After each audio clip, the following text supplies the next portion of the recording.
নমস্কার দর্শক বন্ধুরা, রয়্যাল স্পোর্টসের পর্দায় আপনাদের সকলকে স্বাগত জানাই। এই মুহূর্তে আমরা দাঁড়িয়ে রয়েছি যুব ভারতী ক্রীড়াঙ্গনে এবং পিছনে আপনারা দেখতেও পাচ্ছেন যে ইস্টবেঙ্গল অনুশীলন শুরু করে দিয়েছে। আর মাত্র 24 ঘন্টারও কম সময় বাকি রয়েছে, যে সময় পর এই মাঠে এএফসি চ্যাম্পিয়ন্স লিগ 2 এর প্রিলিমিনারি রাউন্ডের ম্যাচে মাঠে নামবে ইস্টবেঙ্গল। প্রতিপক্ষ কুয়েতের ক্লাব আল আরবি, আর তার জন্যই শেষ মুহূর্তের প্রস্তুতিতে ব্যস্ত রয়েছে লাল হলুদ ব্রিগেড। ম্যাচের নিরিখে ইস্টবেঙ্গল এবং আল আরবি কোথায় দাঁড়িয়ে রয়েছে, কোন দল, সেই নিয়েই আমরা আজকের এই ভিডিওটায় আলোচনা করব। আমার সঙ্গে রয়েছে আমারই সহকর্মী সায়ন। প্রথমেই যে প্রশ্নটা আমি তোমার কাছে রাখতে চাইবো, দেখো তুমি দুটো দলেরই অনুশীলন কভার করেছো, আল আরবির অনুশীলন দেখেছো, ইস্টবেঙ্গলের অনুশীলন দেখেছো। যদি আমরা শক্তির বিচারে দেখি, ইস্টবেঙ্গল প্রথম একাদশে হয়তো শুধুমাত্র 2 বিদেশি ফুটবলার নিয়ে নামতে পারবে, কারণ ক্রিস ইকোনমিডিস এখনও 90 মিনিট খেলার জন্য তৈরি নন। অন্যদিকে নাচো, তিনি চোট পেয়েছেন এবং তাকে নিয়ে একটা প্রবল ধোঁয়াশা চলছে। তিনি আর ইস্টবেঙ্গল জার্সিতে আদৌ মাঠে নামবেন কিনা সেসব প্রশ্নের উত্তর হয়তো পরবর্তীতে পাওয়া যাবে, কিন্তু নাচোকে যে এই ম্যাচে পাওয়া যাচ্ছে না সেটা নিশ্চিত। এফিয়ং, তিনি কলকাতায় এসে উপস্থিত হননি। উল্টো দিকে যদি আমরা কুয়েতের ক্লাবটাকে দেখি, আল আরবি, তারা একটা সম্পূর্ণ শক্তিশালী দল নিয়ে এসেছে। হয়তো 5 বিদেশি নিয়ে তারা প্রথম একাদশ মাঠে নামাবে।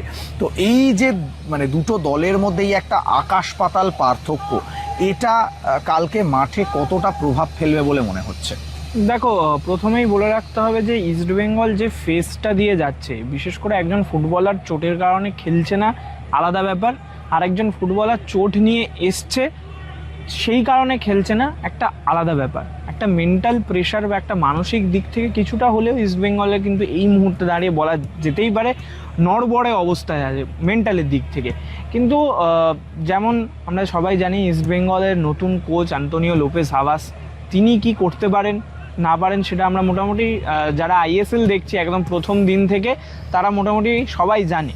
তো ইস্টবেঙ্গলের দিক থেকে কিন্তু পজিটিভ দিক যদি কিছু বলতে হয়, সেটা হচ্ছে অবশ্যই তাদের হট সিটে হাওয়াজের মতো একজন কোচ আছে। মোটামুটি যে চ্যাম্পিয়ন দলটা ছিল আগের সিজনে, সেখানে বিদেশি ফুটবলার বাদ দিয়ে মোটামুটি ইন্ডিয়ান যে ফুটবলাররা আছে সেই ফুটবলারগুলোকে ধরে রাখতে পেরেছে ইস্টবেঙ্গল, সেটাও একটা পজিটিভ দিক। কারণ তাদের মধ্যে যে কমিউনিকেশনের খুব একটা গ্যাপ নেই, তারা কিন্তু নিজেদের মধ্যে কমিউনিকেট করতে পারে ম্যাচে, কিন্তু এটা সবথেকে ভীষণ ইম্পর্টেন্ট একটা জিনিস। অন্যদিকে আল আরবির যদি উইকনেস নিয়ে ফার্স্টে আমি যদি কথা বলি, তাদের নতুন কোচ, এইটা একটা পয়েন্ট হতে পারে। আমার কোথাও গিয়ে মনে হয় যে নতুন কোচের আন্ডারে খুব বেশি অফিসিয়াল ম্যাচ খেলেনি। 25শে আগস্ট থেকে কিন্তু কুয়েতে তাদের ফুটবল মরশুমটা চালু হয়, তো ফুটবল মরশুম এখনও চালু হয়নি। 4টে ফ্রেন্ডলি ম্যাচ খেলে এসছে। সেখান থেকে দেখতে গেলে এইটা একটা বড় দিক, যেটা কিন্তু ওনাদের কোচও কিন্তু বলে গেল যে পিরামিড এফসির মতো বড় দলের বিরুদ্ধে কিন্তু তারা খেলে এসছে, এবং তিনি কিন্তু পয়েন্ট আউট করে দিলেন যে তাদের কোয়ালিটি এবং ইস্টবেঙ্গলের কোয়ালিটির মধ্যে কিন্তু হিউজ ডিফারেন্স আছে। কোনটা ভালো কোনটা খারাপ আমি বলছি না, বিতর্ক হবে, তবে এই জিনিসগুলোর জন্য কোথাও গিয়ে একটু হলেও আল আরবি এই দিকটা এগিয়েও আছে। আবার যেহেতু নতুন কোচের আন্ডারে অফিসিয়াল ম্যাচ বা খুব একটা খেলেনি, সেই কারণে কিন্তু কোথাও গিয়ে এটা সমস্যা হলেও হতে পারে। দেখো, তুমি যে কথাটা বললে সেইটা ধরে যদি পরের আলোচনাটায় আমরা যাই, অ্যাডভান্টেজেস ডিসঅ্যাডভান্টেজেস থাকবেই, প্রতিটা দলের ক্ষেত্রেই সেটা থাকবে। এবং যদি দুটো দেশের ফুটবল পরিকাঠামো বা ফুটবলের অবস্থানের ভিত্তিতে আমরা বলি, কুয়েত আমাদের থেকে অনেক এগিয়ে, ভারতের থেকে অনেক এগিয়ে। তারা বিশ্বকাপ খেলা একটা দেশ, সেখানে ভারত তাদের ফুটবল পরিকাঠামো বা সামগ্রিক দিক থেকে দেখতে গেলে অনেকটাই পিছিয়ে থাকবে, এবং সেখানে কুয়েতের ক্লাব আল আরবি অবশ্যই শক্তিশালী একটা দল হবে, এটা নিয়ে কোনো দ্বিধা থাকার কথা নয়। সেই জায়গায় ইস্টবেঙ্গল যখন কালকের এই ম্যাচটাতে মাঠে নামছে, তখন ইস্টবেঙ্গলের ডিফেন্সে একমাত্র ভরসার জায়গা বোধ হয় আনোয়ার। বাকি যে ডিফেন্সটা এবং যারা রয়েছেন ডিফেন্সে, প্রায় প্রত্যেককেই অপরীক্ষিত। সেইভাবে কাউকে যে ডিফেন্স লাইন আপটা বোধ হয় আল আরবির এগেনস্টে হওয়া উচিত ছিল, সেই জায়গাটায় বোধহয় ইস্ট বেঙ্গল পৌঁছাতে পারেনি। তুমি একটু আগেই বললে বা আমিও শুরুতেই বলছিলাম যে তারা একটা ফুল স্ট্রেংথ স্কোয়াড নিয়ে এসেছে। এইরকম একটা অ্যাটাকিং দল, একটা স্ট্রংগেস্ট দলের এগেনস্ট ইস্ট বেঙ্গলের এই ডিফেন্সটা কি সমস্যায় পড়তে পারে? একদমই, কারণ নাচো মনসালভেকে রিপ্লেসমেন্ট হিসেবে কার রিপ্লেসমেন্ট হিসেবে নিয়ে আসা হয়েছিল আমরা যদি সেটা দেখি, কেভিন সিভিলকে রিপ্লেস করা তো দূর, তিনি কিন্তু যেই একদম বলা যেতে পারে যেই ম্যাচটার জন্যই মূলত তাকে নেওয়া হয়েছিল, খুব তড়িঘড়ি তাকে নিয়ে আসা হয়েছিল, সেই ম্যাচটাই তিনি মিস করতে চলেছেন। তো এটা কিন্তু একটা বড় পয়েন্ট হতে পারে। এবং তুমি যদি দেখো সন্দীপ মান্ডির প্রবাবিলিটি বেশি আছে সেন্টার ব্যাক হিসেবে খেলার, তো সেখানে তিনি তো সেন্টার ব্যাক নন, তার পজিশনটা আলাদা, সেখানে তাকে কিন্তু খেলতে হচ্ছে সেই পজিশনে। তো কোথাও গিয়ে সমস্যা আছে। আনোয়ার আলী ছাড়া কিন্তু মোটামুটি একটা ইন্ডিয়ান লাইন অফ ডিফেন্স, এবং সেখানে কিন্তু একমাত্র জয়গুপ্ত আগের সিজনে খেলেছে যিনি ইস্ট বেঙ্গলে এই মুহূর্তে আছেন এরকম, এবং আনোয়ার আলী তার সাথে। বাদবাকি সন্দীপ মান্ডি বলো বা হার্দিক ভাট যদি স্টার্ট করে, সেক্ষেত্রে এই দুজন ফুটবলার কিন্তু নতুন, ইস্ট বেঙ্গলের জার্সিতে তারা প্রথমবার খেলবে, তো সেটা কিন্তু কোথাও একটা সমস্যা হতে পারে। আর একটা জিনিস আমি এর সাথে অ্যাড করে দিতে চাই, অনেকেই জানেন না ইন্ডিয়া এবং কুয়েতের, বিশেষ করে এই দুটো ক্লাবের ফুটবল মরশুমটা আগের সিজনে কিন্তু বেশ একই রকম ছিল। ইন্ডিয়াতেও হাফ লিগ হয়েছে, অনেক সমস্যার কারণে আইএসএল অনেক দেরিতে শুরু হয়েছে। কুয়েতেও কিন্তু যুদ্ধের কারণে বেশ লিগ হাফ হয়নি, কিন্তু কখনো চলেছে, মাঝখানে অনেকটা টাইম অফ ছিল, তারপরে আবার চালু হয়েছে। তো এইটা জাস্ট অ্যাড করলাম। এটা একটা খুব ইন্টারেস্টিং পয়েন্ট যেটা সায়ন মেনশন করলো, যে দুটো দেশের গত মরশুমটার মধ্যে মিল রয়েছে, কিন্তু কালকে দুটো দলের খেলায় কতটা মিল থাকবে বা পার্থক্য থাকবে সেটা হয়তো আমরা কালকে দেখতে পাবো। আমরা ডিফেন্স নিয়ে বললাম, দুটো দলের স্ট্রাইকিং লাইন আপ বা দুটো দলের ফরেনার নিয়ে আমরা কথা বললাম। ইস্ট বেঙ্গলের যদি কোথাও অ্যাডভান্টেজ থেকে থাকে, সেটা এমন দুজন ফুটবলার যাদের নাম মোহাম্মদ রশিদ এবং দানি রামিরেজ। আমরা এখনো পর্যন্ত দানি রামিরেজকে এই মরশুমে যেটা দেখেছি, দানি রামিরেজ দুরন্ত ফুটবল খেলছেন, এবং দুটো ফুটবলারের, এই দুজন ফুটবলারের কিন্তু একটা কোয়ালিটি রয়েছে, তারা ইন্ডিভিজুয়াল ব্রিলিয়েন্সি দিয়ে যে কোনো ম্যাচ বের করতে পারেন, গোল করতে পারেন। এবং রশিদকে আমরা আগের মরশুমে ইস্ট বেঙ্গল জার্সি গায়ে কিন্তু বহু ম্যাচে সেই কাজটা করতে দেখেছি।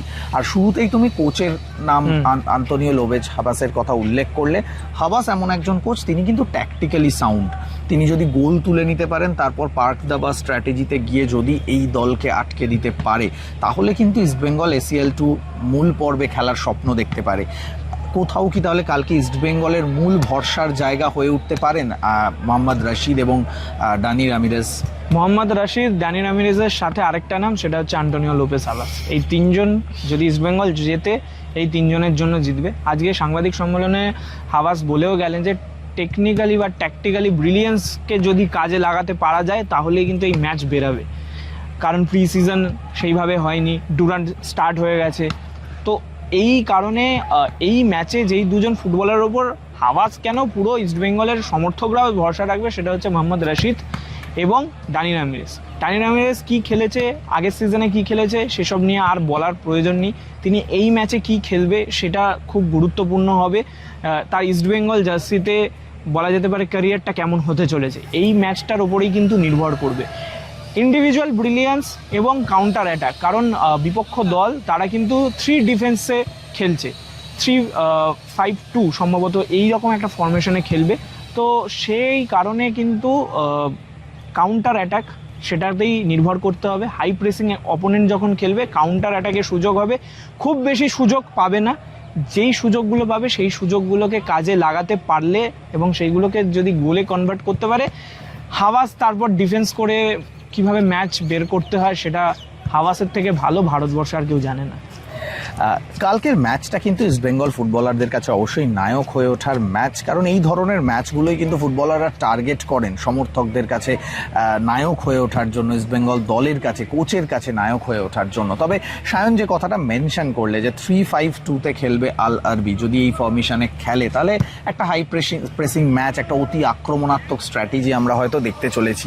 সেখানে ইস্ট বেঙ্গলের রক্ষণ নিয়ে তো কথা বললাম, চিন্তা থাকবেই। তুমি কাউন্টার অ্যাটাকের কথা বললে, আমরা যদি লাস্ট 3টে ম্যাচ দেখি ইস্ট বেঙ্গলের ডুরান্ট কাপে, যে স্ট্রাইকিং লাইনটা নিয়ে ইস্ট বেঙ্গল মাঠে নামছে, তার উপর আমি জানি না কোচের কতটা ভরসা থাকবে কালকের ম্যাচে। যদি সেই লাইন আপ ধরেই ইস্টবেঙ্গল কালকে প্রথম একাদশ নামায়, প্রচুর সুযোগ নষ্ট হচ্ছে। একদম। জেসিন্টিকের নাম যদি আমরা বলি বা ডেভিড এডমানরা প্রচুর সুযোগ নষ্ট করছে। এই ধরনের একটা ইম্পর্টেন্ট ম্যাচ যেখানে 3 পয়েন্টস ইজ মাস্ট ইম্পর্টেন্ট, এখানে জয় ছাড়া জয় অপশন ছাড়া, নেই। হ্যাঁ, একদম। কারণ 90 মিনিটের পর ম্যাচ গড়ালে extra time and then tie ব্রেকারে যেতে হবে। তো সেখানে গোলের সুযোগকে কাজে লাগানো কতটা ইম্পর্টেন্ট হতে পারে কালকের ম্যাচে? প্রথম কথা, যত সুযোগ এতদিন জেসিনটিকে পেয়েছে বা ডেভিড পেয়েছে, সেগুলোর ব্যাপারটা ভুলে যেতে হবে। এত সুযোগ এই ম্যাচে পাবেই না, খুব কম সুযোগ পাবে। যেটা বললামও, যে যেই সুযোগগুলো পাবে সেগুলোকে গোলে কনভার্ট করার চেষ্টা করতে হবে, তাহলেই গোল আসার সম্ভাবনা থাকবে। কারণ বারবার কাউন্টার অ্যাটাকে তুমি উঠতে পারবে না, বা একদমই। আমরা সবাই জানি যে কাউন্টার অ্যাটাক উঠলেই যে সেগুলো গোলে কনভার্ট হয়ে যাবে এরকমও কোনো কথা নেই। বেশিরভাগ চান্সটাই থাকে গোলে কনভার্ট না হওয়া। তো জেসিনটিকে বিশেষ করে জেসিন এবং ডেভিড বড় মঞ্চ, এর থেকে বড় মঞ্চ আমার মনে হয় না আর পাবে ইস্টবেঙ্গলের হয়ে, ইস্টবেঙ্গলের মতো ক্লাবের হয়ে এএফসির মঞ্চে খেলা। আমার মনে হয় এদের দুজনকে নিজেদেরকে প্রমাণ করে দেওয়ার একদম বড় সুযোগ, সেই সুযোগটাকে কাজে লাগাতে হবে। না হলে কিন্তু ইস্টবেঙ্গলের গোলটা তোলা সেই ডানি রামিরেস আর রাশিদের উপর নির্ভর থাকতে হবে। এক্স্যাক্টলি। ট্যাকটিক্যালি দেখতে গেলে খাতায় কলমে শক্তির বিচারে হয়তো এগিয়ে থাকবে কুয়েতের ক্লাব আল আরবি, কিন্তু ইস্টবেঙ্গল তারা তাদের সর্বশক্তি দিয়ে নিজেদের ঘরের মাঠে নিজেদের সমর্থকদের সামনে সেরাটা উজাড় করে দিতে চাইবে এবং অনুশীলনে সেই ছবিটাই কিন্তু দেখা যাচ্ছে। সেখানেও কিন্তু দানি রামিরেজ, মোহাম্মদ রশিদরা নিজেদের সেরাটা আজকে উজাড় করে দিতে চাইছেন, কারণ মেন পিচে প্র্যাকটিস চলছে। এতদিন কিন্তু ইস্টবেঙ্গল এই মেন পিচে প্র্যাকটিস করেনি। এএফসির নিয়ম অনুযায়ী শেষ মুহূর্তের অনুশীলনটা মেন পিচে হয়, নিজেদের মাঠ, নিজেদের ঘরের মাঠটাকে দেখে নেওয়া। এবং কালকের রণকৌশল কি হবে, আন্তোনিও লোপেজ হাবাস কিন্তু শেষ মুহূর্তের অঙ্কটা কষবেন। কুয়েতের ক্লাব আল আরবিকে হারিয়ে এএফসি চ্যাম্পিয়ন্স লিগ 2 এর মূল পর্বে কি জায়গা করে নিতে পারবে ইস্টবেঙ্গল, সেটা দেখার অপেক্ষায় কালকে বাংলার ফুটবল প্রেমীরা, ইস্টবেঙ্গল সমর্থকরা। যুব ভারতী ক্রীড়াঙ্গন থেকে আমি সৌরভ মুখার্জি, আমি সায়ন, রেড স্পোর্টস।